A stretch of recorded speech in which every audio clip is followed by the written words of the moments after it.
आवाज जा रही है सर हमारी? आवाज जा रही है सर? आपकी आवाज नहीं आ रही है। हाँ, शुरू करिए। हाँ सर, आवाज आ रही है। अच्छा, बच्चों को जा रही है आवाज हमारी? हाँ सर। अच्छा चलो ठीक है, कोई बात। तो यहाँ पे भाई कितने डॉक्टर्स प्रेजेंट हैं, कुछ बताएंगे?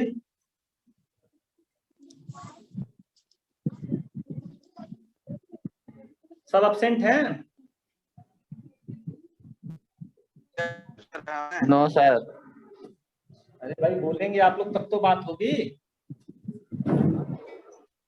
चलो ठीक है, कई सारे बच्चे होंगे ऐसे जो हमको भी जानते भी नहीं होंगे, तो कोई बात नहीं। फिलहाल जो है हम आपको केमिस्ट्री पढ़ाएंगे। तो केमिस्ट्री से पहले हम लोग बात करेंगे थोड़ा सा जो है नीट के बारे में। ठीक, कोई हमको नीट का फुल फॉर्म बताएगा?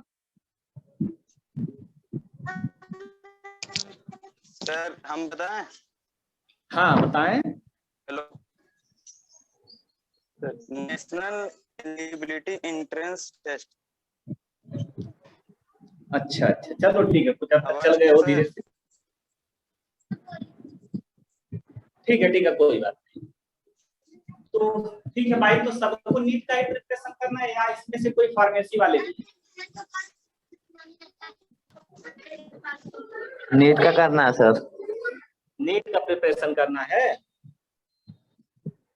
अच्छा ठीक है, तो मतलब नीट का प्रिपरेशन करना है मीन्स आप सबको डॉक्टर नहीं बनना है। कोई है क्या ऐसा जिसको डॉक्टर बनना है? हमको बनना है सर। हाँ सर। ठीक, चलो तो बेसिकली हम बात करते हैं सीधे नीट एग्जामिनेशन की। एक कॉमन फैक्ट होता है यहाँ पे।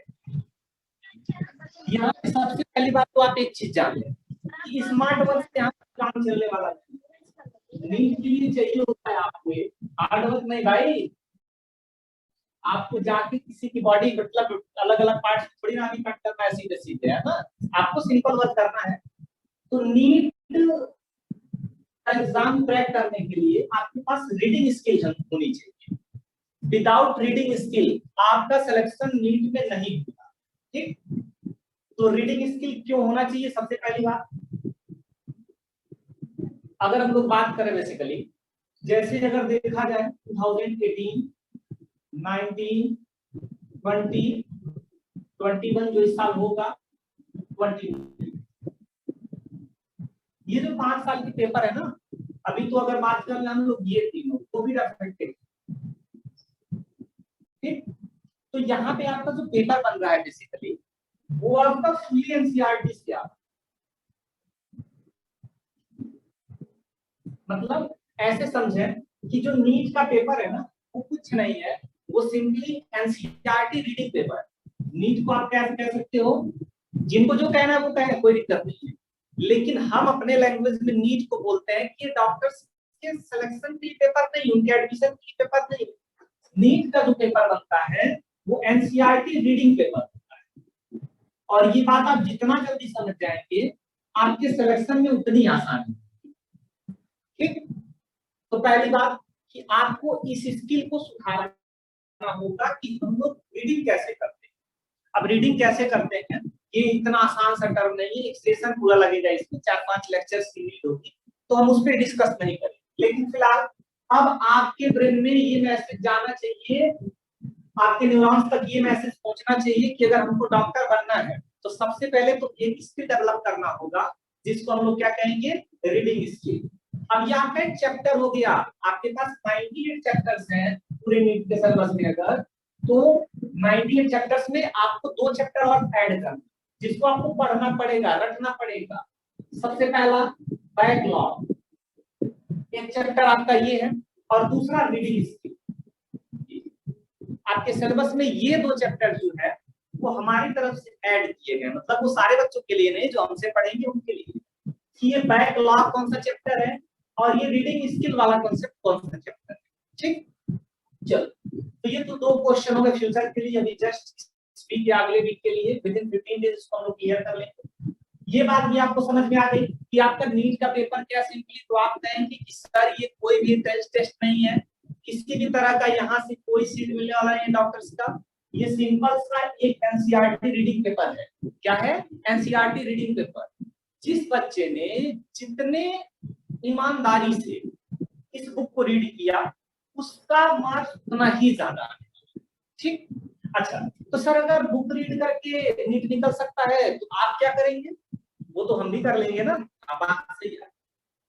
अगर आपको एनसीईआरटी रीड करते टाइम कोई डाउट ना है, ऐसे सिंपल समझो ना, घर पे सुबह में न्यूज़पेपर आता है, उस न्यूज़पेपर का आप कोई पैराग्राफ उठाते हो तो वो सारी चीजें आपको समझ में आ जाती है। कोई सा भी पैराग्राफ उठाओ, आप उसको पढ़ो तो उसमें जो भी टर्म्स है ना वो सबके सब टर्म समझ में आ जाते हैं। ठीक, जैसे सिंपल सा करना भाई, एक छोटा सा मान लो हम हेडिंग पढ़ी है, जैसे मान लो एग्जांपल कि आज सुबह में जो है गोरखपुर में शास्त्री चौक पर एक एक्सीडेंट हुआ। ठीक, जिसमें दो व्यक्ति जा रहे थे बाइक से और दोनों घायल। मौके पर पब्लिक पहुंची, उनको हॉस्पिटल पहुंचाया। एक छोटा सा ये लाइन था। अच्छा बताओ क्या क्या वर्ड यूज हुआ? Public, hospital, accident, Shastri Chowk, Gorakhpur. ये सारे टर्म्स आपको अच्छे से क्लियर है कि नहीं? अरे सर बचपन से यही तो हो रहा है, पेरेंट्स हमारे यही तो बताए सबसे, अगल बगल वाले सब यही पता है ये सारी चीज। मतलब ये जो वर्ड्स है ना इतना शानदार आपको क्लियर है कि वो जैसे आपको एक पूरा पैराग्राफ पढ़ते हो दिमाग में प्रिंट हो जाता है, सीधे प्रिंट निकल जाएगा। अगर कोई कहे तो फटाफट बोल दोगे, भी आपसे बोले ना आप तुरंत हमको बोल दोगे, बोलने के लिए नहीं बोलेंगे, लेकिन सारे बच्चों को ये प्रिंट हो गया होगा कि शास्त्री चौक पर सुबह में एक एक्सीडेंट हुआ जिसमें दो व्यक्ति घायल हुए और उनको पब्लिक हॉस्पिटल पहुंचाई। ये चीज आपको लर्न हो गया। लेकिन अगर यही चीज हम कोई केमिस्ट्री का यूज करें, जैसे मान लो अगर सिंपल सा कहा जाए a coordination compound which react with barium chloride and silver nitrate and forms precipitate। तो अब यहाँ पे आपके लिए तकलीफ पड़ गई। पहला एक coordination compound silver nitrate barium chloride, ये आपको समझ में नहीं है। तो जो नीट स्टूडेंट्स होते हैं ना उनके लिए जो टीचर्स का रूल है वो ये है कि जो एनसीईआरटी है आपका उसके जितने टर्म्स हैं वो सारे टर्म एकदम क्लियर कट, मतलब बिना किसी डाउट के अच्छे से आपको समझा दिया और वो आपको समझ में आ जाए। दूसरी बात ये होती है, ये तो पहला फैक्ट हो गया कि क्या नीड है। अगर आप कह रहे हैं कि जो नीट है वो एनसीईआरटी की पेपर है तो क्या जरूरत है कोचिंग की, क्या जरूरत है गाइडेंस की, तो ये बात तो समझ में आ गई कि आपको जितने टर्म्स है वो समझाना है। दूसरी बात फोकस होता क्या है ना, हो सकता है आप कोई लाइन रीड करो तो वो आपको लाइन इंपॉर्टेंट ना लगे या ये समझ में ना आए कि इस लाइन से क्वेश्चन क्या आ सकता है, वो काम हमारा होगा। हम आपको हर एक लाइन पे फोकस कराएंगे कि इस लाइन से कौन सा क्वेश्चन आ सकता है। ठीक, अच्छा एक और तीसरा फैक्ट, अभी ये फैक्ट इसलिए है कि आप हमसे जुड़ोगे तो आपको क्या क्या मिलने वाला है, कितने सारे बेनिफिट्स मिलेंगे जो कि आप अपने खुद के दम पे नहीं कर सकते। तीसरी बात ये है, जैसे मान लो हमारे पास एक पूरा टैंकर वाटर भरा, कहीं पानी भरा हुआ है पूरे टैंकर में, ऐसे पूरे टैंकर में पानी भरा हुआ है और इस पानी को हमको पहुंचाना है कहां पे, यहां तक पहुंचाना।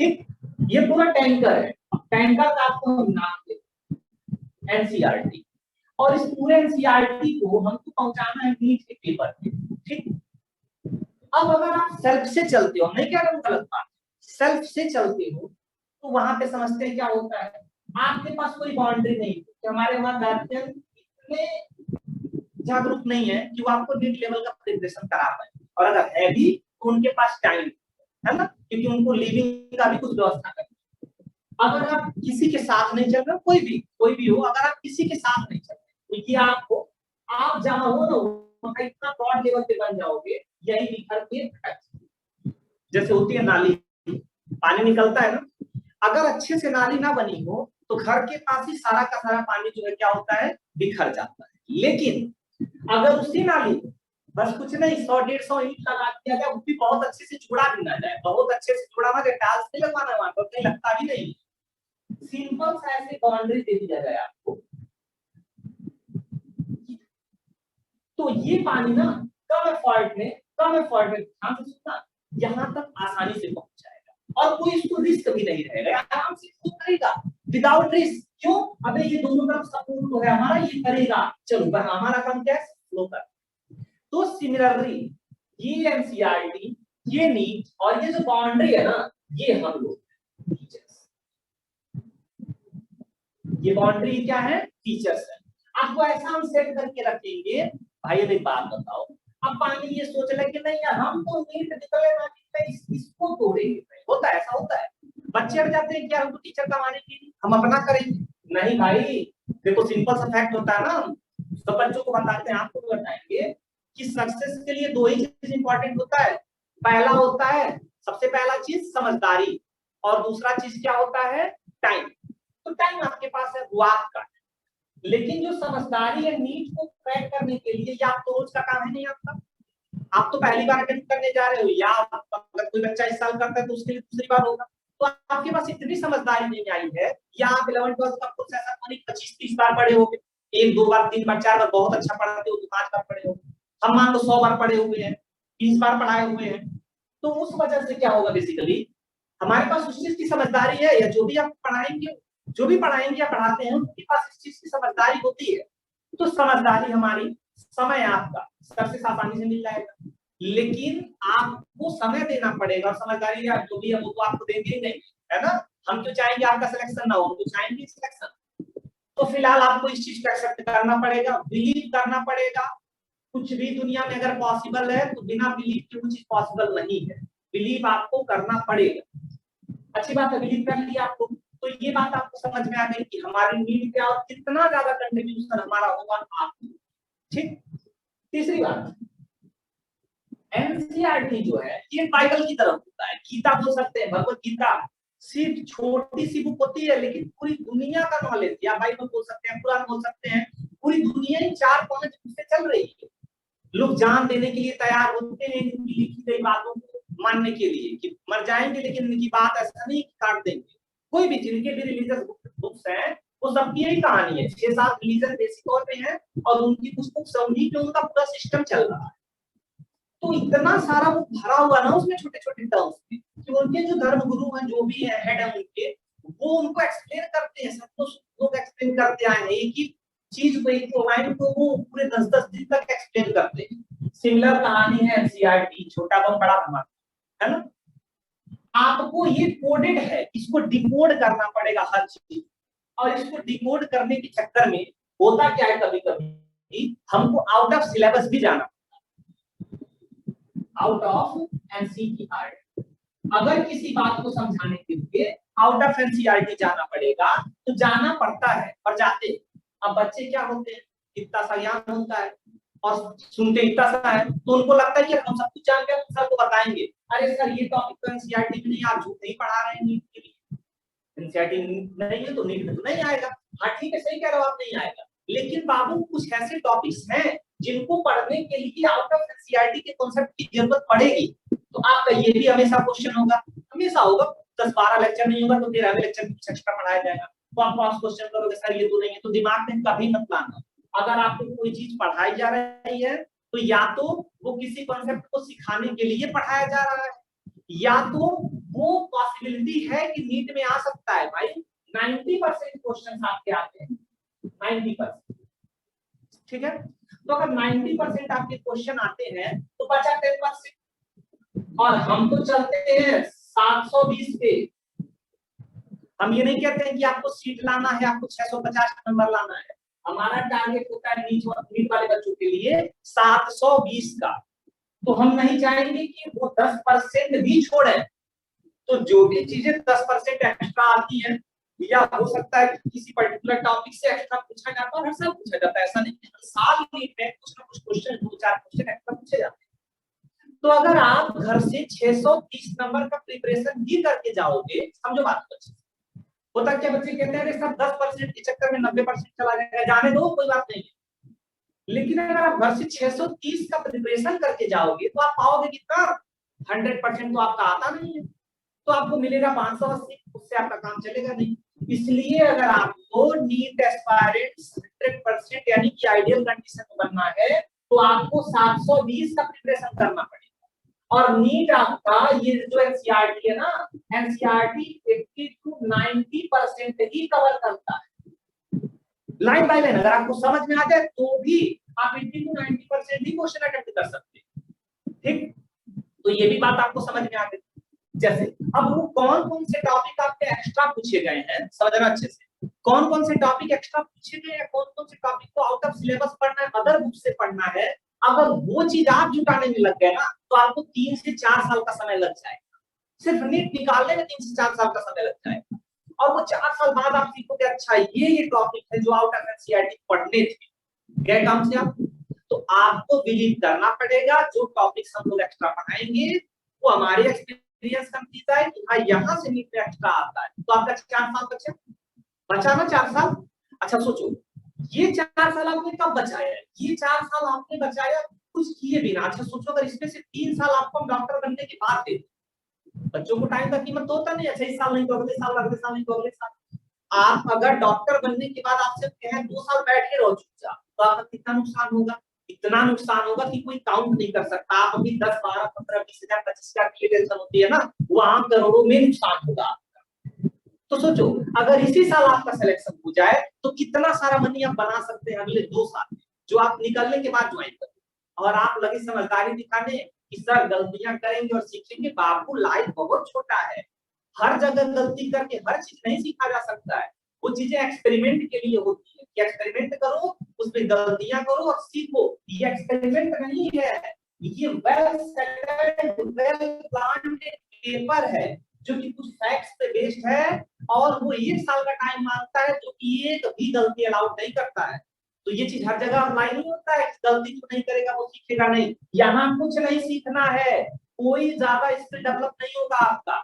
यहाँ पे आपको चीजों को समझना है, जानना है, पेपर देना, कहानी खत्म। फिर आप 5 साल जाके सीखो, वहां गलती करो, कोई दिक्कत नहीं। और एक और सबसे बड़ी बात जो हम कहते हैं, आपके लिए तो गलती अलाउड है ही नहीं। जो कहे लोग कहे हमको नहीं पता है, जो भी फिलॉसफी बताई जाती है, डॉक्टर्स के लिए गलती अलाउड ही नहीं है। भाई अगर आपके एक्सपेरिमेंट के चक्कर में किसी की जान चली गई तो आपका सीखना न सीखना क्या किसी की जान से बढ़ के है?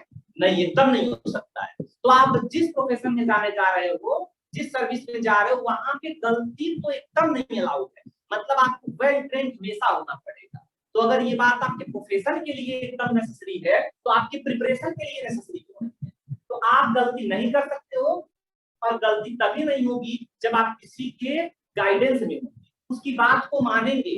जैसे ही आप किसी की बात को नहीं मानेंगे तो वहां पे गलती होने के चांसेस बढ़ जाते हैं, गलती हुई कहानी खत्म हो जाएगी। ठीक, चलो तो आपको क्या क्या समझ में आया? एक बात तो समझ में आ गया, सर के पीछे लग जाना एकदम से, जो कहेंगे वही फॉलो करेंगे, सिलेक्शन 100% होगा। तो रीडिंग स्किल और बैकलॉग के बारे में तो हम आगे बताएंगे 100% बताएंगे, 2-3 लेक्चर्स चलेंगे अच्छे से समझेंगे सब चीजों को। और क्या फैक्ट्स हो सकते हैं जो आपको अभी समझना होगा, जानना होगा थोड़ा सा। और नीट के बारे में सब कुछ आपको आइडिया लग गया। एक आपके अंदर देखो कोई भी अचीवमेंट मिलता है ना तो कुछ क्वालिटी इंप्रूव करने से मिलता है। जब तक आप अपनी क्वालिटी को इंप्रूव नहीं करें तब तक आपको कोई भी अचीवमेंट नहीं मिलेगा। जैसा कि कहा जाता है कि जैसा आप पहले थे अगर आज भी आप वैसे ही हो तो आपको जो पहले मिलता था आज भी वही मिलेगा।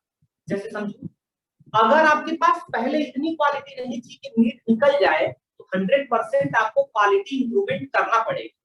और अगर आपने क्वालिटी में इंप्रूवमेंट नहीं किया तो आपका नीट में होगा भी नहीं, क्योंकि उस क्वालिटी का डिमांड करता है।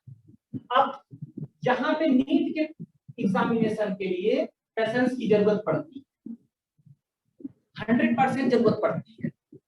समझ लो अच्छे से, आपको पेशेंस की जरूरत पड़ेगी, पेशेंस रखना पड़ेगा। और आपकी प्रोफेशन में भी पेशेंस की जरूरत होती है। कोई मर रहा है, जा रहा है, एकदम लास्ट टाइम चल रहा है, अगर डॉक्टर्स ही अपना पेशेंट लूज कर देंगे तो बचाएंगे क्या उसको?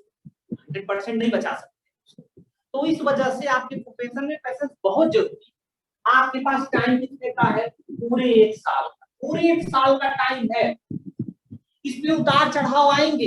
एक टाइम ऐसा आएगा जब आपको लगेगा अब पे इस साल तो हमको नीट में कोई रोक नहीं सकता, 100% सिलेक्शन।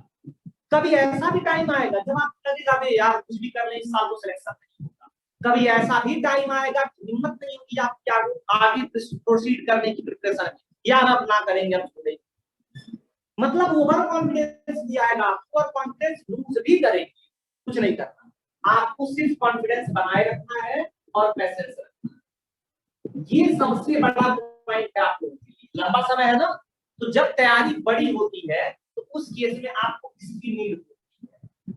ठीक, सामने भी खड़ा है गन लेके, वो आपको शूट करने वाला है, और वहां आप कह रहे हो सर पेशेंस रखना, अबे जान चली जाएगी, समझ रहे हो ना।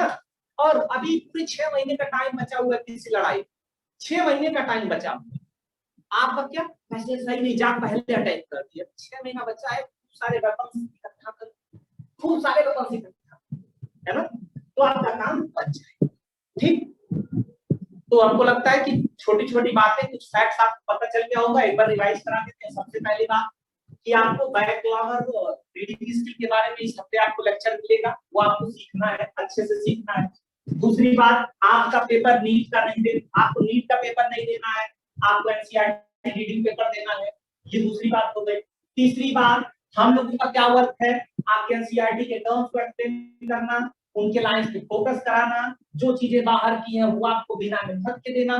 जैसे मान लो आप 10 बुक पढ़ के 4 लाइन इकट्ठा किए, वो काम तो हमारा था ना, वो तो करके रखते हैं, हमको सब कुछ आता है, तो हम तो बताएंगे आपको कि यहाँ पे एक्स्ट्रा पढ़ना, ये पढ़ के कहानी खत्म। तो मतलब आप जो चीज 10 घंटे में अचीव करते बहुत सारी बुक्स को रीड करके, वो चीज तो हम आपको 10 मिनट में बता देंगे। जो चीज आप 4 साल में करोगे वो चीज तो हम 8 महीने में बता देंगे। ठीक, तो ये हमारा काम है कि आपको जो टाइम है ना उसको बचाना, और हम बताए भी, समझदारी हमारी, समय आपका, सिलेक्शन 100% होगा, और जम के होगा, अच्छा खासा रैंक भी आएगा।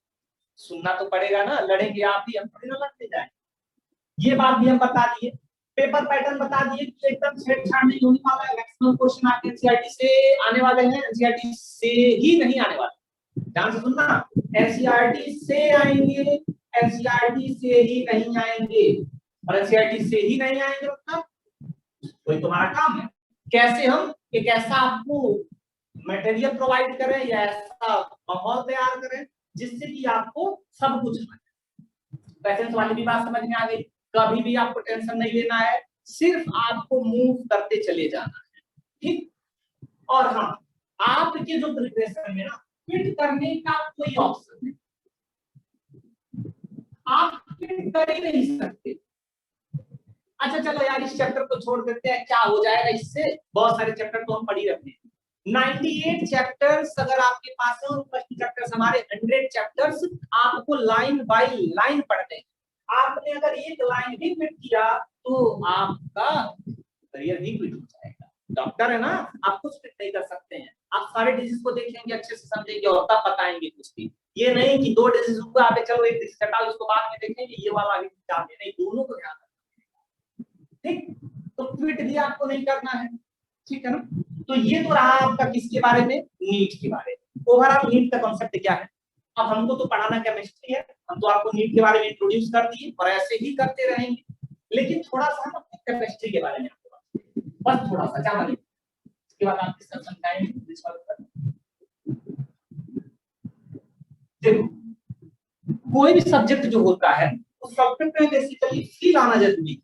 जिस बच्चे को ही नहीं, दुनिया में किसी भी पर्सन, कोई भी वो, जब किसी इंसान को किसी काम में फील आने लगता है ना, तो वो काम छोटा हो या बड़ा हो 100% होगा।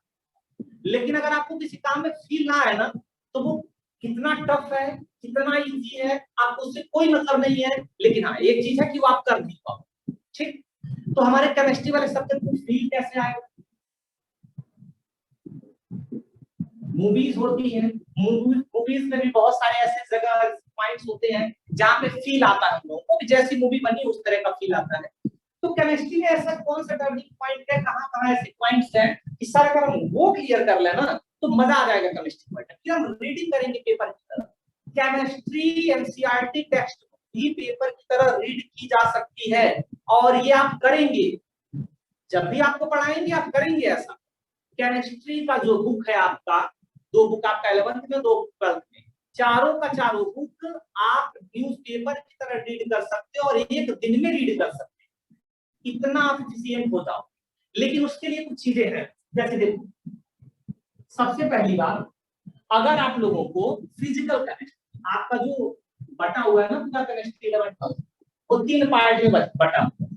सबसे तो पहला आपका है फिजिकल केमिस्ट्री हो गया, दूसरा आपका है ऑर्गेनिक, और तीसरा आपका है इनऑर्गेनिक। ये 3 चैप्टर्स हैं। ये सारी बातें आपको इसलिए बता रहे हैं क्योंकि अगर हमको लड़ाई से पहले पता हो ना कि किस शब्द पे हमको ज्यादा ताकत लगा के अटैक, तो लड़ाई आसान हो जाती है। लेकिन अगर हमको यही नहीं पता हो कि किस पे कितना फोर्स लगाना है, तो फिर काम नहीं बनेगा। आप सिर्फ एक्सपेरिमेंट करने में अपना टाइम लगा। तो ये जो चैप्टर्स हम लिखने जा रहे हैं, इसमें आपके पास जितनी ताकत हो उतनी बार पढ़ो। हो पाए तो ये तो नोट सही से पढ़ना है। ये जितने चैप्टर्स लिखेंगे वो सबके सब नोट से पढ़ने हैं। एक दो बार से कुछ ना काम चलेगा, कम से कम 10 बार और ज्यादा से ज्यादा जितना आप पढ़ पाओ उतनी बार आपको नोट्स रिवाइज करना है। मतलब कोई अगर जगह आप रात में सोए हुए हो ना, कोई उठा के पूछ दे मैं बताइए चीज, तो तुरंत आप बता। अभी आपसे कोई टेबल पूछे, अच्छा 10 10 जा 100 तुरंत आ गया ना। लेकिन यहाँ से पूछे तो अरे सर आप तो बताए नहीं, हमको तो रिवाइज करना था। अगर रिवाइज नहीं होते तो पक्का बता देते, आप जो भी पूछते 100% बता देते। गलत बात। ये जो चैप्टर्स हम लिखेंगे, इन चीजों को आपको कभी भी अगर आप कह दिए कि रिवाइज करना है, तो आप समझ जाओ कि आप सिर्फ टाइम पास कर रहे हो, आपको नीट का प्रिपरेशन नहीं करना। ठीक, सारे सब्जेक्ट्स में ऐसे चैप्टर्स होते हैं, सब लोग बताएंगे, हम अपना बता रहे हैं। ठीक है ना। देखो फिजिकल केमिस्ट्री आपको रीडिंग करना, मतलब मस्त जो है न्यूज़पेपर की तरह पढ़ना, बिना हेडेक के। अरे सर पूरा चैप्टर पढ़ दिए, मजा आ गया, कुछ दिमाग पे लोड नहीं पड़ा। तो फिजिकल में बेसिकली जो है आपको सबसे पहले कमांड बनाना होगा मोल कॉन्सेप्ट। जबरदस्त कमांड बनाना। और ऐसे कहें कि नीट में जो मोल कॉन्सेप्ट है वही फिजिकल केमिस्ट्री। दूसरा और कॉन्सेप्ट आता है आपका इक्विवेलेंट कॉन्सेप्ट। मोल कॉन्सेप्ट के बाद क्या आता है? इक्विवेलेंट। नहीं, नीट के लिए इक्विवेलेंट कॉन्सेप्ट इंपॉर्टेंट। नीट के लिए इक्विवेलेंट कॉन्सेप्ट के कमांड होना इंपॉर्टेंट नहीं, लेकिन मोल कॉन्सेप्ट में कमांड होना इंपॉर्टेंट। आप मोल कॉन्सेप्ट के क्वेश्चंस को भी इक्विवेलेंट कॉन्सेप्ट से सॉल्व कर सकते हो और इसके क्वेश्चंस को भी इससे सॉल्व कर सकते हो। बस डिफरेंस ये होता है, ये बहुत जल्दी सॉल्व कर देता है और ये थोड़ा टाइम लेता है, लेकिन ये सीख नहीं पाते हम जल्दी से, और इसको बहुत जल्दी से सीख जाते हैं। तो यहाँ लर्निंग ही तो है, आसानी से सीखेंगे। इसके बाद अगर हम लोग बात करें फिजिकल केमिस्ट्री में, थोड़ी बहुत और बात करें, तो थोड़ा सा नॉलेज हमको जबरदस्त होना चाहिए थर्मोडायनामिक्स का। अच्छा खासा नॉलेज होना चाहिए थर्मोडायनामिक्स का। अच्छा खासा नॉलेज होगा तभी आपका काम करने वाला है। ठीक। उसके बाद अगर हम लोग बात करें इलेक्ट्रोकेमिस्ट्री, ये जो थर्मोडायनामिक्स और इलेक्ट्रोकेमिस्ट्री है ना, ये कह सकते हैं कि मदर है केमिस्ट्री का। केमिस्ट्री का कोई ऐसा ब्रांच नहीं है जिसमें थर्मोडायनामिक्स और इलेक्ट्रोकेमिस्ट्री का एप्लीकेशन ना हो। पूरी केमिस्ट्री डिपेंड होती है थर्मोडायनामिक्स और इलेक्ट्रोकेमिस्ट्री पे। ठीक। तो अगर ये 4 चैप्टर्स आपके तैयार हैं तो फिजिकल केमिस्ट्री में 100% आपको फील आएगा। अच्छा, ऑर्गेनिक केमिस्ट्री में फील लेना है आपको, मजा लेना है, तो क्या आपको तैयार होना चाहिए? जीओसी, जिसको कहते हैं जनरल ऑर्गेनिक केमिस्ट्री। और दूसरा आपका क्या तैयार होना चाहिए? आइसोमेरिज्म। वो आप जो बुक देखते हो ना 12th का पूरा बुक, वो आपको पढ़ने में मात्र 4 से 5 दिन लगेंगे। सिर्फ 4 से 5 दिन लगेंगे पूरी बुक पढ़ने में, आपको बिलीव नहीं होगा। लेकिन जब ऑर्गेनिक आपको पढ़ा देंगे ना जीओसी और आइसोमेरिज्म, तो आपको बिलीव नहीं, आप खुद करके देखोगे कि सिर्फ 5 दिन 4 घंटे आप बैठोगे घर पे, 20 घंटे के अंदर पूरी ऑर्गेनिक केमिस्ट्री की बुक रट जाएगी। सोचो सिर्फ 5 दिन। उसके लिए पढ़ना क्या होगा? जीओसी और आइसोमेरिज्म। इसके पढ़ने के बाद आपका जो बुक होगा वो एक न्यूज़पेपर बन जाएगा। पढ़ते रहो 10 12 घंटे पढ़ते रहो, कुछ फीलिंग नहीं, ऐसा लगेगा नहीं कि सर कुछ काम कर रहे हैं। आपको अगर ऐसा पेपर पढ़ रहे हैं, मूवी देख रहे हैं, है ना, इस तरह की फीलिंग आएगी। इनऑर्गेनिक में आ जाओ, पूरे मार्केट में फेमस है, पूरे मार्केट में। अरे सर आपको नहीं पता तो आप जान लो, कहीं भी देखो कुछ भी देखो, सर इनऑर्गेनिक में तो बहुत रटना है, बहुत रटना है। झूठ है, सीधे सीधे झूठ है। कुछ नहीं रटना है, कुछ नहीं रटना है। मैक्सिमम 10 to 12% या 15% चीजें रटती हैं आपको, सिर्फ 15% चीजें रटती हैं। इतना सारा जो है वो उड़ा हुआ है मार्केट में चीज। इनऑर्गेनिक तो पूरा रट्टा मार सब्जेक्ट है। यहाँ तक कि लोग तो इसको बदनाम कर रहे हैं कि पूरी केमिस्ट्री रट्टा मार है। गलत बात है। इनऑर्गेनिक में लोगों को बेसिक नहीं पता होता, इस वजह से वो चले जाते हैं। इनऑर्गेनिक केमिस्ट्री का आपको खूब जम के पढ़ना। तो सबसे पहली बात ये एटॉमिक स्ट्रक्चर, ये atomic structure common physical chemistry का भी हिस्सा होता है और इनऑर्गेनिक केमिस्ट्री का हिस्सा होता है। दूसरी बात, आपका पीरियोडिक टेबल जबरदस्त कमांड होना चाहिए। हम तो कहते हैं कि अगर हमारा पढ़ाया हुआ पीरियोडिक टेबल आप तैयार कर लो तो पूरी block chemistry, S block, T block, D block, F block, उसका 50% तो पीरियोडिक टेबल नहीं पढ़ाते। 50% पेरियोडिक टेबल में पढ़ा देते हैं। तीसरा केमिकल बॉन्डिंग, केमिकल बॉन्डिंग जो रास बच जाता है ब्लॉक केमिस्ट्री का 25% अप्रोक्सीमेटली हम केमिकल बॉन्डिंग में पढ़ा देते हैं। सुनते जाओ, 50% तो हम पेरियोडिक टेबल में पढ़ा देंगे, 25% हम बॉन्डिंग में पढ़ा देंगे, बच्चा लगभग 10 से 15% हम पढ़ा देते हैं GIOC, general inorganic chemistry, general inorganic chemistry. तो ये रहा आपका, ये जो है ये दोनों चैप्टर 50% आपका कवर कर देता है, केमिकल बॉन्डिंग 25% कवर कर देता है, GIOC 10 to 15% कवर कर देता है। अबे बचा कहाँ इनऑर्गेनिक, 10% वही जो हल्ला करते हैं वो कि सर बहुत ज्यादा केमिस्ट्री में रटना होता है, इनऑर्गेनिक में रटना होता है, वो यही बचता है। इनऑर्गेनिक में भी कॉन्सेप्ट्स हैं, इनऑर्गेनिक में भी ट्रिक्स हैं, इनऑर्गेनिक में भी टेक्निक्स हैं जिनके थ्रू रटे बिना आप काम चला सकते हैं। तो ये पूरा का पूरा सिलेबस आपके पास है। अब ये जो चैप्टर्स है ना, 1 2 3 4 5 6 7 8 9 10, ये 10 चैप्टर में मास्टर बन जाए। भूल जाओ नीट का पेपर देना है, आप सबसे पहले तो भूल जाओ आपको नीट का पेपर देना है, आप मास्टर बनो इनका, मास्टर ऑफ दिस। अगर आप मास्टर बन गए, मास्टर का मतलब कभी पूछ लो, कभी भी पूछ लो, ये पढ़ते टाइम ये पूछ लो या ये पढ़ते टाइम ये, अगर इस तरह का सिचुएशन आ गया आपके पास तो 100% केमिस्ट्री में 45 के 45 क्वेश्चंस आप अटेम्प्ट कर सकते हो विद इन 30 मिनट्स। 30 मिनट के अंदर नीट के 45 के 45 क्वेश्चन आप कर सकते हो, 100% कर सकते हो। लेकिन हाँ, इसमें ना हो कि सर रिवाइज करना पड़ेगा, रिवीजन वर्ड आना ही नहीं चाहिए। कहीं भी कभी भी किसी भी तरह से आप इन चैप्टर्स का टेस्ट ले सकते हैं। इस तरह का कॉन्फिडेंस अगर आपके अंदर आ गया तो 100% केमिस्ट्री से तो आपकी कहानी, कोई नहीं आपको रोक सकता है। 45 क्वेश्चंस करेंगे, एक क्वेश्चन भी कम नहीं। अब हम तो कहते हैं 50 क्वेश्चन करोगे आप, हम तो यही कहते हैं कि आप 50 क्वेश्चन करोगे, उससे कम नहीं। क्यों? कुछ हमारे पास ऐसे चैप्टर्स है ना जिसमें फिजिक्स के 3-4 चैप्टर कवर हो जाते, ठीक। तो हमारा टाइम कंप्लीट हुआ। अब फिजिक्स वाले सर आपको समझाएंगे सारी बातें, अच्छे से समझ लो और इसको फ्रंट कॉपी पे लिख लेना नोट्स में। चलो भाई, अभी 1 मिनट में ये मीटिंग एंड हो जाएगी। मैं फिर से जो है लिंक भेजूंगा ग्रुप्स में, तो जितने बच्चे यहाँ जुड़े हुए हैं उनको फिर से जुड़ना पड़ेगा। ज्यादा से ज्यादा 10 से 15 मिनट की और बातें हैं।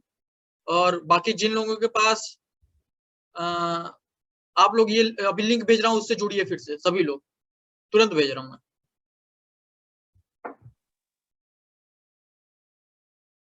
तो केमिस्ट्री वाले सर ने आप लोगों को नीट के बारे में पूरा ब्यौरा दे दिया कि भाई नीट में 90% के बारे में आप कभी नहीं सोच सकते। नीट में आपको जो है 100% का सोचना पड़ेगा, ठीक है।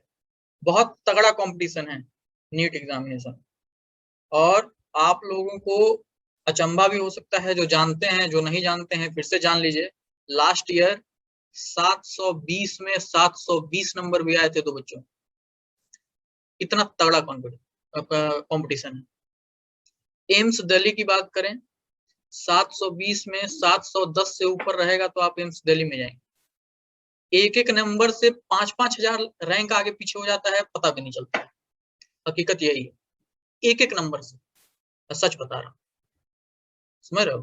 तो इस वजह से आपको जो स्ट्रेटजीज समझाई जाएंगी, सबसे पहले तो ये है ट्रस्ट वाली बात कि विश्वास बहुत जरूरी है। क्योंकि बट ऑब्वियस सी बात है, मैं सच बता रहा हूं कि आप वहां और मैं यहाँ, पक्का दोनों में डिफरेंस है। मैं यहाँ कुछ अचीव करके आया हूँ जो आपको अभी करना बाकी है। मुझे आपसे ज्यादा पता होगा ही होगा, क्योंकि इसको दिल पे मत लीजिएगा, क्योंकि अभी आप बच्चे हो। क्योंकि अगर आपको पता होता ज्यादा, आपके डिसीजंस इतने सॉलिड होते, तो आप बच्चे नहीं कहे जाते। अभी आप लोगों को मैं बच्चा कहूंगा, क्योंकि, और हमेशा ही रहोगे, ठीक है, स्टूडेंट के तौर पे, तो समझना। तो ये है कि जो ट्रस्ट वाली बात है वो पहले मतलब अंदर से आपको लाना पड़ेगा कि हाँ यार, जो भी है मेरे टीचर्स ही मेरे सच में गाइड करने वाले लोग। जो इस फील्ड के एक्सपर्ट लोग नहीं होते हैं, वो लोग भी बहुत ज्यादा गाइड करते हैं बच्चों को, ठीक है। जो इस फील्ड के एक्सपर्ट नहीं होते हैं तो गाइड करना शुरू कर देते हैं, ठीक है। तो उनके गाइडेंस पे ध्यान नहीं देना है। जैसे बहुत नाश्ता रिश्तेदार आएंगे, दोस्त आएंगे, रिलेटिव्स आएंगे, ठीक है, 50 तरह की बातें करते हैं हम। जैसे कौन कौन सी बातें कि यार साइड में बीएससी का फॉर्म डाल दो, बीए का फॉर्म डाल दो, नीट की प्रिपरेशन चलती रहेगी, बाकी केवल अकेले नीट का प्रिपरेशन करोगे तुम्हारा साल बर्बाद होगा, ठीक है, ये सब जो है वो बात करते रहते हैं। ठीक, तो यहाँ पे आपको इन सब बातों पे, अफवाहों पे ध्यान नहीं देना है, आपको सिंगल माइंड होके आगे का काम करना है। और दूसरी बात ये है कि आपको कंसंट्रेट करना है 100%, कभी भी आधा अधूरा 90%, 80% ऐसा कंसंट्रेट नहीं करना। एनसीईआरटी की लाइन बाय लाइन चार्टी होनी चाहिए, मैं ऐसा बोलता हूँ, चार्ट डालो पूरा, ठीक है, वो फिजिक्स हो, केमिस्ट्री हो या बायोलॉजी हो, ठीक है, लाइन बाय लाइन खत्म होना चाहिए एनसीईआरटी पे।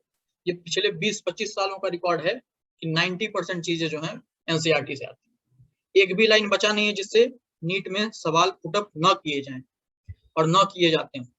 जो बाकी 10% चीजें हैं सर ने आपको बताई कि हम लोग किस चीज के लिए बैठे हुए हैं, उसका हमारे हाथ में जिम्मेदारी। दूसरी एक और बात बता दूं, कुछ बच्चों के अंदर ये होता है यार चलो ठीक है हम जो है सेल्फ स्टडी कर लेंगे और सारा कॉन्सेप्ट पता है, हो जाएगा काम। जो सर ने अभी डिस्कस करा था कि भाई पानी अगर ऐसे ही बह रहा है जमीन पे तो उसका कोई मतलब नहीं है, उसको क्यारियां देनी होती हैं, उसको नालियां बनानी पड़ती हैं, तब उसका फ्लो ज्यादा होता है, समझ रहे हो, मतलब डिसिप्लिन। तो डिसिप्लिन बहुत जरूरी है। दूसरी बात कि लापरवाही और एक्सक्यूजेस से बचिएगा। सर मेरे घर लाइट चली गई थी, सर आंधी आ गई थी, सर हम सो के उठ नहीं पाए थे, सर नोट्स कंप्लीट नहीं हो पा रहा है, बहुत ज्यादा काम का प्रेशर है, ये फालतू जो एक्सक्यूजेस हैं ये बिल्कुल नहीं चाहिए। सर मेरे घर पे रिश्तेदार आ गए थे, सर आज खाना कम बना था, तो ये जो है ये सब एक्सक्यूजेस से बचिएगा। एक दिन की लापरवाही बहुत खतरनाक हो सकती है, एक बात। दूसरी बात कि अगर एक चीज मैं बता दूं कि जो क्लासेस होते हैं वो इंटरलिंक्ड होते हैं, ठीक है, इंटरलिंक्ड होते हैं। एक दिन की क्लास भी अगर मिस हुई तो चीजें दिक्कत पैदा कर देंगी, खासकर फिजिक्स और केमिस्ट्री में। बायोलॉजी तो चलो वो सर का अपना एक जो है तरीका है पढ़ाने का कि वहां दिक्कत नहीं होने पाती है, बाकी आप लोगों को भी बायो के बारे में थोड़ा कॉन्फिडेंस रहता होगा कि वो हम कर लेंगे क्योंकि बचपन से करते आ रहे हैं और उसी के हिसाब से पढ़ते आ रहे हैं। लेकिन फिजिक्स और केमिस्ट्री में दिक्कत हो जाती है, अगर एक क्लास भी छूटा तो दिक्कत परेशानी हो जाएगी। आपके पास 1 साल का समय है और जो सिलेबस होता है लीगली देखा जाए तो वो 2 साल का होता है, 11th और 12th, समझ रहे हो।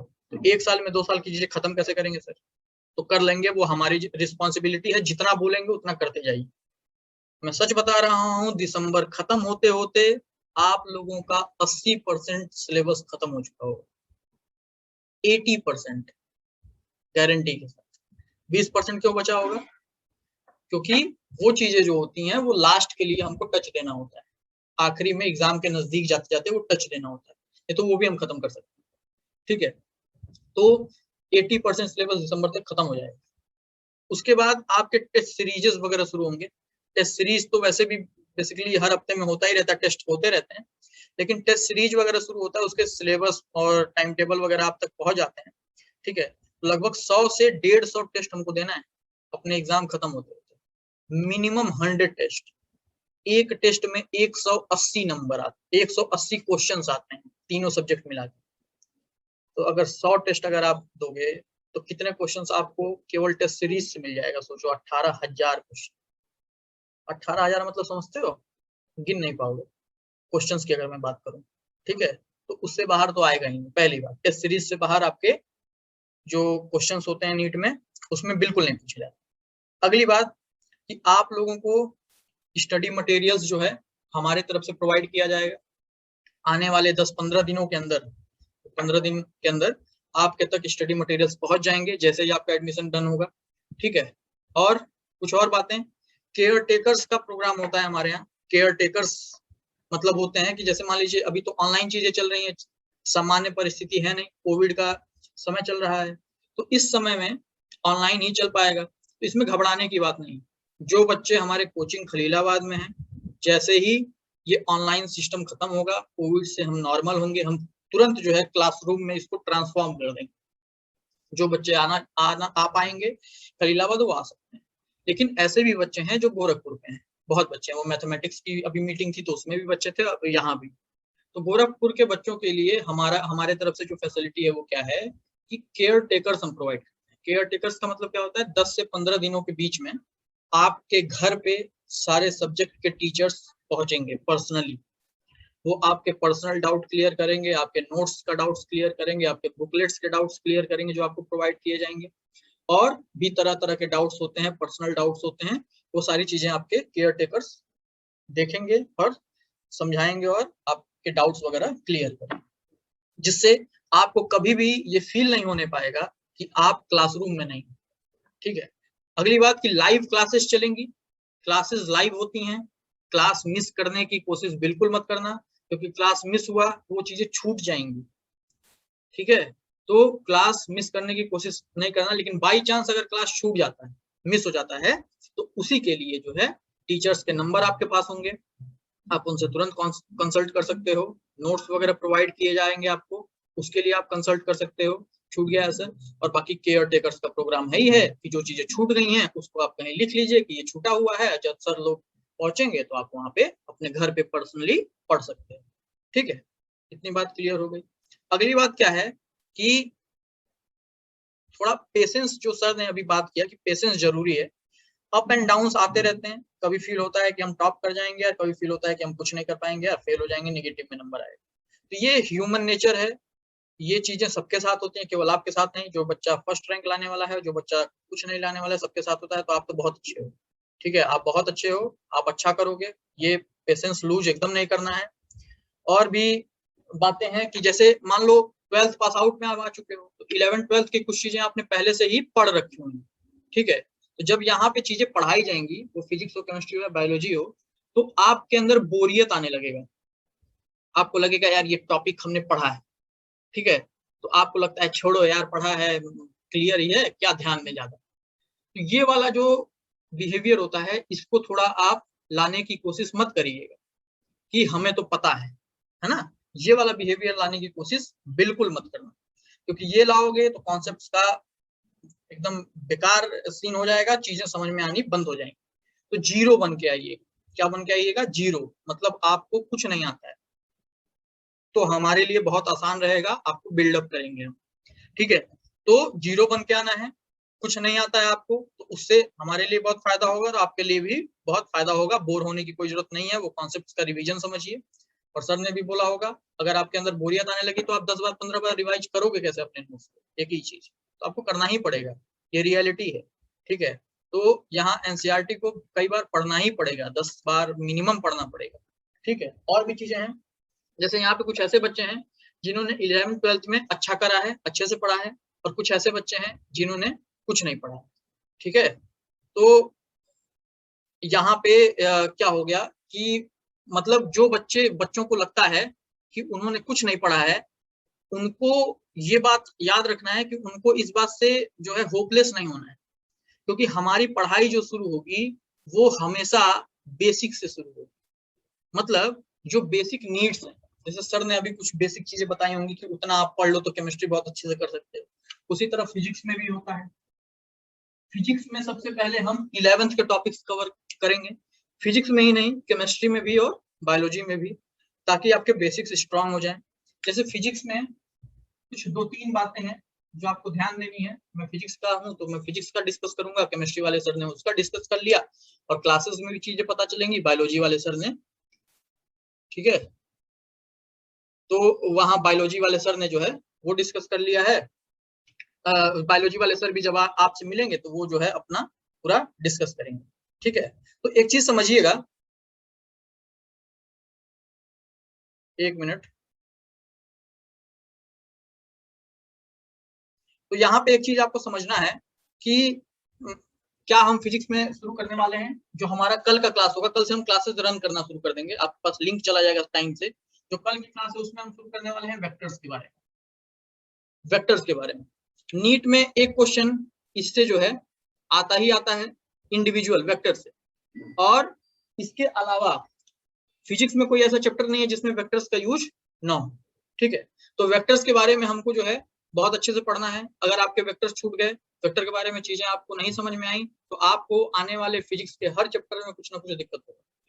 वेक्टर के बारे में हम शुरू करेंगे, वेक्टर के बाद हम शुरू करेंगे बेसिक मैथमेटिक्स, क्योंकि आप सब बायोलॉजी स्टूडेंट हो, मैथ में सबकी स्थिति एक समान होती है, शायद चीजें दिक्कत करती होंगी, ठीक है। तो बेसिक मैथ इसलिए हमको यूज करना है क्योंकि केमिस्ट्री से लेके फिजिक्स तक हर एक चैप्टर में मैथमेटिक्स भरा पड़ा, ठीक है। केमिस्ट्री में तो नहीं है, लेकिन फिजिक्स में हर एक चैप्टर में मैथमेटिक्स भरा पड़ा, ठीक है। तो इस वजह से बेसिक मैथ की बहुत ज्यादा रिक्वायरमेंट है, और आप लोगों को भी ये नीड समझ में आती होगी कि जहाँ डिफरेंशिएशन, इंटीग्रेशन, लॉगरिथम, ट्रिग्नोमेट्री, ठीक है, क्वाड्रेटिक इक्वेशन, ग्राफ्स बनाने के लिए आ जाएं, और ये सारी चीजें आ जाती हैं, तो बहुत ज्यादा तकलीफ होती है, ठीक है। तो उसको मैं पहले स्ट्रॉन्ग कराऊं। इसके बाद हम शुरू करेंगे मैकेनिक्स, ठीक। मैकेनिक्स मतलब 11th का पहले पार्ट का जो किताब होगा फिजिक्स का, उसको आप कह सकते हो मैकेनिक्स, ठीक। तो ये जो आपके सिलेबस होंगे, ये लगभग 2 से 2.5 महीने का सिलेबस है, 2 से 2.5 महीने का, 3 महीने भी टच कर सकता है। लेकिन ये 3 महीने टच करने के बाद बाकी का जो हमारा सिलेबस बचा, वो कितना जल्दी खत्म होगा, ये भी हो सकता है कि अगले 3 महीने में पूरा का पूरा सिलेबस ही खत्म हो जाए इसके बाद। क्योंकि ये अगर तैयार नहीं है, ब्रह्मा उतर के चले आए, तुम्हारा नीट क्वालिफाई नहीं होगा, मैं गारंटी के साथ कह सकता हूँ, ठीक है। तो इस पे बहुत ज्यादा फोकस आपको करना है। शुरू के 2.5-3 महीने आपको बहुत अलर्ट रहना है। अलर्ट तो हमेशा रहना है, लेकिन इसमें बहुत ज्यादा अलर्ट रहना है, ठीक है। ये फिजिक्स का एक मंत्र है, इस चीज को पढ़ना ही पढ़ना है, तब जाके आप फिजिक्स में अच्छा कर सकते हो, ठीक। अगली बात कि और भी चीजें हैं, जैसे कुछ और बात की केमिस्ट्री में डिट्टो एनसीईआरटी आता है, फिजिक्स में भी एनसीईआरटी का यूज होता है और बायो में भी एनसीईआरटी का यूज होता है। तो सबके पास एनसीईआरटी की अवेलेबिलिटी बहुत जरूरी है, एनसीईआरटी रहना बहुत ज्यादा जरूरी है, ठीक है। बेसिक क्लियरेंस आप लोगों को जो है, बेसिक क्लियरेंस तो मिलेगी ही मिलेगी। हमको ये नहीं पता किसको कितना आता है, किसको कितना नहीं आता है। जैसे मैं स्टोरी बताता हूँ, जैसे मान लीजिए, चलिए यहाँ पे 2 बच्चों का नाम मैं उठाता हूँ, जैसे एक चंदन जी हैं, एक आदित्य है, दोनों को मैंने उठाया। चंदन और आदित्य को मैंने एक जमीन दे दिया, ठीक है, प्लॉट दे दिया बिल्डिंग बनाने के लिए। तो चंदन को जो प्लॉट मिला, उसपे पहले से ही खंडहर बना हुआ है, मतलब टूटी फूटी बिल्डिंग वहां पे है। और आदित्य को एकदम प्लेन जो है, एकदम प्लेन प्लॉट मिला हुआ है, एकदम बढ़िया से मेंटेन प्लॉट मिला हुआ है, जमीन मिली हुई है बिल्डिंग बनाने के लिए। दोनों को 10 तल्ले की बिल्डिंग बनानी है, समय दोनों के पास सेम है, 15 दिन का मान लो समय दे दिया गया कि आपको बिल्डिंग तैयार करना है। तो अब इनको समय, इनकी शुरुआत हो गई। चंदन के पास खंडहर वाला जमीन और आदित्य के पास प्लेन वाला जमीन। तो कौन पहले बिल्डिंग कंप्लीट करेगा? समय भी सेम, मटेरियल भी सेम, सारी चीज सेम। तो यहाँ पे समझिएगा, जो चंदन जी हैं, उनको वो क्या होगा, मैं देखो किसी को यहाँ पे हर्ट करने की कोशिश नहीं कर रहा हूँ, मेरे आंख पे ये दोनों लोग पहले आ गए, ठीक है। किसी आप अपने दूसरे किसी दोस्त का नाम अज्यूम कर सकते हैं, तो प्लीज गुस्सा मत होना। अब जरा समझो, चंदन जो है वो पहले क्या करेगा कि अपने प्लॉट पे जो उसकी खंडहर जमीन है, वो जमीन उसको नया बिल्डिंग बनाने नहीं दे। पहली बात, अगर वो उस खंडहर पे ही बिल्डिंग बनाएगा, सोचेगा कि चलो हम इसी पे बना देते हैं बिल्डिंग, तो बिल्डिंग क्या हो जाएगी? ढह जाएगी। समझ रहे हो? क्योंकि वो तो पहले से ही खंडहर है, टूटा फूटा है, बिल्डिंग ढह जाएगी। तो उसको पहले करना क्या होगा? उस खंडहर को तोड़ के हटाना पड़ेगा, उसको भी अपनी जमीन प्लेन करनी पड़ेगी। तब तक आदित्य क्या करेगा? उसको पहले से ही प्लेन जमीन मिली हुई थी और फटाक से बिल्डिंग का काम शुरू कर देगा। और जब तक ये चंदन अपना टूटी फूटी जमीन या घर सही करेगा, तब तक वो 1-2 तल्ला बना चुका होगा। तो अब ज्यादा इस कहानी को खींचते ना हुए, मैं इसको आपके नीट से कोरिलेट करता हूँ। कुछ बच्चे जो कुछ पढ़ के आए हुए हैं, उनके दिमाग में मिसकॉन्सेप्शन है। मिसकॉन्सेप्शन का मतलब वही खंडहर। अगर उस मिसकॉन्सेप्शन के साथ आपने पढ़ना शुरू कर दिया, तो आपकी बिल्डिंग ढहना एकदम निश्चित है। तो सबसे पहले एक चीज समझिएगा, आपको प्लॉट बनाना पड़ेगा, प्लेन प्लॉट, मतलब जीरो होके आना है। जीरो होके आने का क्या मतलब है? कि आपको कुछ नहीं आता है, ठीक, आपको कुछ नहीं आता है, जीरो होके आना है, तभी आप अच्छे से बिल्डिंग बना सकते हो। लेकिन अगर मिसकॉन्सेप्शन के साथ आए, तो बिल्डिंग ढहनी तय है, कोई रोक भी नहीं पाएगा। समझ में आया कि नहीं आया? तो वही है कि मिसकॉन्सेप्शन मत रखिएगा, आपने क्या पढ़ा है क्या नहीं पढ़ा है उससे मुझे या आपके टीचरों को कोई लेना देना नहीं है। हम सभी बच्चों को एक समान मान के चलेंगे और सबको एक तरह से पढ़ाई की शुरुआत करेंगे। हमारी अपनी स्ट्रेटजीज होती हैं, हमारे अपने प्लान्स होते हैं, क्योंकि हमने बच्चों का सिलेक्शन भी कराया है और कराते रहे हैं और कराएंगे भी। इस साल भी आप देखोगे नीट होगा तो ये हमारी स्ट्रेटेजी होती है, हमें लगता है कि वो 100% इफेक्टिव है, ठीक है। तो उसको आप ट्रस्ट बना के फॉलो करने की कोशिश करिएगा, आपके लिए भी अच्छा होगा, क्योंकि आप जब साथ दोगे तभी हम कुछ कर सकते हैं। आप साथ नहीं दोगे तो चीजें बेकार होने लगेंगी। तो ट्रस्ट जरूर बनाइएगा। और आदित्य और चंदन जी दोनों लोगों को ऐसा नहीं है कि खंडरल वाला या कुछ ऐसा मिलेगा, दोनों लोगों को प्लेन जमीन ही मिलेगी, ठीक है। सबको बराबर बराबर चीजें मिलेंगी, कोई ऐसी बात नहीं है। बस ये है कि अपने अंदर से जो मिसकॉन्सेप्शन है उसको निकाल दीजिए। बाकी कल से क्लासेस शुरू करेंगे। कल जो होगा क्लास जो होगा वो हमारा फिजिक्स और केमिस्ट्री का पहले शुरू होगा।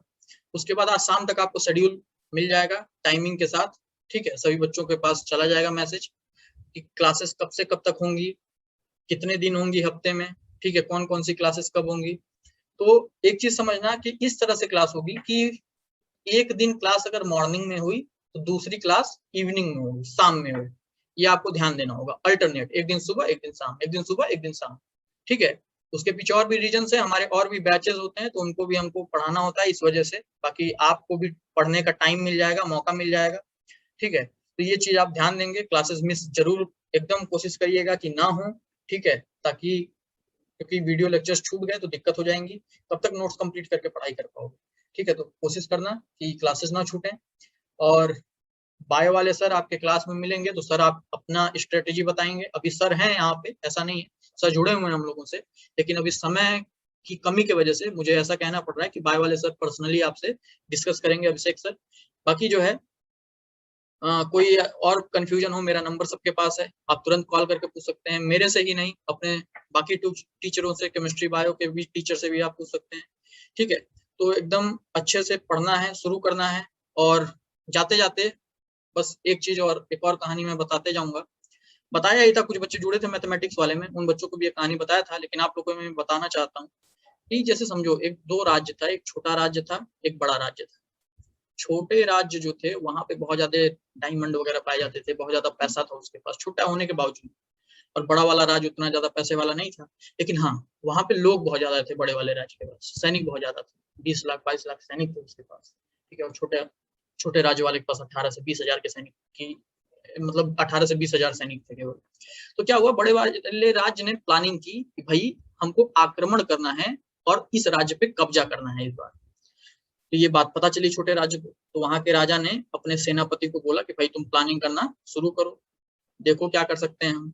तो वहां के भाई सैनिक इतने कम, 20 हजार सैनिक कहाँ, वहां 20 लाख सैनिक कैसे लड़ेंगे। लेकिन सेनापति भाई सेनापति था, हार नहीं मानना था उसको। तो डिसाइड हुआ कि युद्ध जो होगा एक आइलैंड पे होगा। आइलैंड मतलब होता है समुद्र के बीचों बीच, ठीक। तो दिन डिसाइड हुआ युद्ध, पहले ऐसा होता था कि दिन डिसाइड होता था युद्ध करने का, जगह डिसाइड होती थी, वहां जाके दोनों राज्य लड़ते थे, जो जीतता था उसके दोनों राज्य उसके हो जाते थे, जो हारता था उसको जाना पड़ता था, ठीक है। तो सब लोग, अब क्या हुआ कि भाई सामान वगैरह, हथियार, खाना पीना, दवाई वगैरह जो है पैक होना शुरू हुआ शिप पे, जहाज पे, पानी वाले, इसमें सारी चीजें लदी और सारे सैनिक निकले, उधर से भी सैनिक निकले। तो जब उस आइलैंड पे छोटे वाले राज्य के सैनिक पहुंच गए तो यहाँ के सेनापति ने क्या कहा कि भाई जाओ सारे सामान उतारो, इस शिप को आग लगा दो। छोटे वाले राज्य के सैनिक ने कहा शिप को क्या करो, आग लगा दो। सब वहां के सैनिक एकदम परेशान कि हम आग लगा दें, अरे यार आग लगा देंगे तो ऐसे कैसे काम चलेगा। लेकिन सेनापति सेनापति था, उससे कोई पूछने का हिम्मत नहीं कर पा रहा था। तो कुछ भी करके भाई ऑर्डर तो ऑर्डर था, सबने आग लगा दिया। देखते देखते आग लगा और वो जहाज जो है डूब गया, ठीक है। अब वहां से भी जो है 20 लाख सैनिक आ गए। अब हुआ क्या कि आप बताओ कि जीता कौन होगा। तो अगर कहानी के हिसाब से देखा जाए और लोगों के हिसाब से देखा जाए तो बड़ा वाला राज्य जो लगता है वो लगता है कि वो जीत गया हो। लेकिन हकीकत क्या थी कि जो छोटा राज्य था उसने जीत हासिल की। हाँ ठीक है, कुछ लोगों की जानें गई, कुछ लोगों की कैजुअलिटी हुई, लेकिन उसने जीत हासिल। कैसे जीत हासिल किया उसने, ये सोचने वाली बात है। वो जहाज जला क्यों दिया गया, ये सोचने वाली बात है। अब जब जीत गए तो सैनिकों ने खुशी में सेनापति से पूछा कि सर आपने जहाज को आग क्यों लगवा दिया था। उसने बताया कि अगर जहाज तुम्हारे पास होता तो जब ये 20 लाख सैनिक तुम्हारे ऊपर हमला करते तो तुम्हारे पास एक और रास्ता खुला होता, तुम जहाज में बैठ के भागने का भी प्लान बना सकते थे। लेकिन जब जहाज जल गया तो तुम्हारे पास बस एक ही रास्ता था कि तुम लड़ोगे और जीतोगे और अपनी जान बचाओगे। क्यों भाई, समुद्र में जाओगे तो डूब जाओगे, या तो यहाँ लड़ो और जीत जाओ। तो फाइनली हुआ क्या कि सबने अपनी जिंदगी बचाने के लिए लड़ना शुरू किया और जीते। वो बड़े राज्य के लोगों ने केवल धन के लिए और राज करने के लिए लड़ाई की थी, लेकिन ये छोटे राज्य के लोगों ने जीने के लिए लड़ाई किया था, अपनी जिंदगी के लिए लड़ाई किया था और ये जीते। इन्होंने अपने पीछे कोई रास्ता ही नहीं छोड़ा। वो जहाज को जला दिया, क्योंकि वो जहाज अगर रहता तो ये भाग जाते, लेकिन उस जहाज को इन्होंने जला दिया, कोई रास्ता ही नहीं छोड़ा। इसको आप अपने डे टू डे लाइफ से कोरिलेट कर सकते हो कि अगर नीट के साथ आपने कोई और रास्ता अगर छोड़ दिया कि बगल में हम बीएससी कर लेंगे, यहाँ से हम ये तैयारी कर लेंगे, उधर हम वहां एडमिशन ले लेंगे, साथ में नीट की तैयारी करेंगे, तो मैं लिख के दे रहा हूँ नीट क्वालिफाई नहीं होगा, आप आइएगा 1 साल बाद हम मिल लेंगे, ठीक है। लेकिन अगर आपने डेडिकेशन के साथ, डिसिप्लिन के साथ अगर नीट की प्रिपरेशन की, तो ये भी मैं लिख के दे रहा हूँ, दावा करता हूँ कि आपका नीट में क्वालिफिकेशन होगा ही होगा, आप क्वालिफाई करोगे ही करोगे, और मे भी ये भी हो सकता है कि आप अच्छे रैंक से क्वालिफाई करो, ठीक है। तो कोई रास्ता मत छोड़िए, किसी रिश्तेदार का, किसी दोस्त का, किसी का मत सुनिए, आप बस अपने नीट के लिए पढ़ाई करिए। हमारा काम है रास्ता बनाना, आपका काम है चलना। हम हाथ पकड़वा के चला नहीं सकते, आपको चलना पड़ेगा, दौड़ना पड़ेगा, हम बस रास्ता दे सकते हैं, जाना तो आप ही को। तो दूसरा रास्ता मत छोड़िएगा, किसी और चीज को करने की जरूरत नहीं है, एकदम आंख बंद करके स्ट्रेट चलते रहो। जैसे देखोगे टांगा होता है घोड़े वाला, घोड़ा चलता है देखोगे ना, तो घोड़े के साइड में ऐसा लगा होता है इस तरह का, पता है क्यों? क्योंकि घोड़ा अगल बगल ना देख पाए, केवल सीधा दिखता रहे, और घोड़े चलते रहते हैं सीधे सीधे, क्योंकि अगल बगल अगर वो देखेंगे तो डाइवर्ट होंगे अपने रास्ते से। तो घोड़ा बन जाइए, अपनी आंखों को ढक लीजिए और सीधे रास्ते पे आंख बंद करके चलना शुरू कर दीजिए, ठीक है।